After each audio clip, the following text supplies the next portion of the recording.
Pakistan sports board के director general Shoaib खोसो ते MPA जी जाली डिग्री वठण जा इल्ज़ाम हया विया। Islamabad high court Sindh university के रजिस्ट्रार खां शोएब खोसो जी डिग्री जो रिकॉर्ड तलब करे वरितो। अदालत शोएब खोसो जी मुक़ररी ख़िलाफ़ वधीक दस्तावेज़ जमा कराइण जी दरख़्वास्त मंज़ूर करे वरिती आहे। दरख़्वास्त गुज़ार अमजद फारूक जो चवणु आहे त शोएब खोसो जी MBA वारी डिग्री में दर्ज रोल नंबर गीता शंकर लोहाणा जो आहे।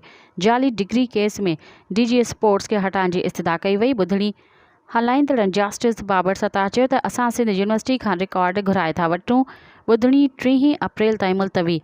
अप्रैल 2023 में वज़ीर आज़म शहबाज शरीफ शोएब खोसो के DG पाकिस्तान स्पोर्ट्स बोर्ड मुक़ररु कयो वियो हो। मज़ीद ख़बरनि ऐं तफ़सीलात लाइ विज़िट कयो असांजी वेबसाइट www.awamiNewsHD.com ऐं ॾिसंदा रहो अवामी न्यूज़ HD।